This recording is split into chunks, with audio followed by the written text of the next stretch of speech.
I have to be honest here, I don't really know where to start when it comes to the R12. I have been swapping between it and my desktop PC for weeks now, using it for everything from day-to-day work tasks to the obvious use of an R12, gaming. Anywho, moving on.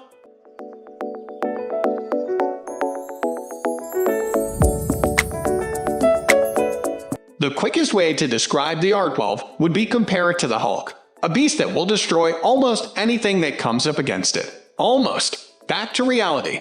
The R12 that we were supplied to review was the top-end version, kitted with an RTX 3090. Aesthetically, the R12 isn't to everyone's taste, but as it has been said, beauty is in the eye of the beholder. Don't get me wrong, it is far from looking like the troll under the bridge, but there is room for some aesthetic improvement, which is something the new R13 seems to have achieved. So, there's that.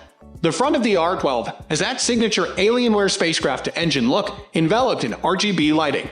On one side of the machine is the word ALIENWRE that runs top to bottom along the lines of the case. It also gets the RGB lighting treatment. The other side of the machine is the modular entry panel to the machine's internals, and the top of the machine is rounded, with the inclusion of a large fan exhaust port to allow the CPU cooler fan to push all that hot air upwards rather than rearwards, should you want to throw in some more RAM, or add an SSD, etc. The R12 case, for the most part, is screwless. It is super simple to open the case and swing the PSU outwards to allow easy access to RAM and PCI slots. At the bottom of the case there are two spare 2.5-inch HDD or SSD bays, but I could not see any extra M2 slots on the board for an added NVMe. Not a big deal, but it would have been good. Moving to the front of the case, there's a 3.5-inch bay that contains the tube mechanical drive included in this build. Other than that, there isn't much else of note. There isn't a whole lot of space to play with inside the case, but everything is as neat and tidy as you would expect.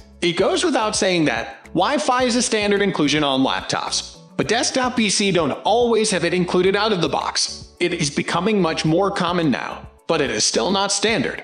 It is also fairly standard that when a desktop does include Wi-Fi, they also use external Wi-Fi antennas. My PC does. The R12 does include Wi-Fi, but it doesn't use an external antenna. I was a little surprised at this only because electrical interference can play a big part in signal quality. However, when comparing to my PC, the R12 internal antenna worked just as good on my AX Wi-Fi 6 network. And no, I was not sitting beside the router. Both PC were 3 rooms away with brick, steel and glass in between. It managed to hold a stable 5 connection at receive/transmit 1201 or 721 Mbps. Doom Eternal cranked out a steady 115. Marvel's Avengers sat happily between 9100. Forza Horizon 5 100. Horizon Zero Dawn 8100. Shadow of the Tomb Raider 9100 are some examples. All of these games had the graphical settings turned right up in DLSS software applicable. We are going to end this video right away.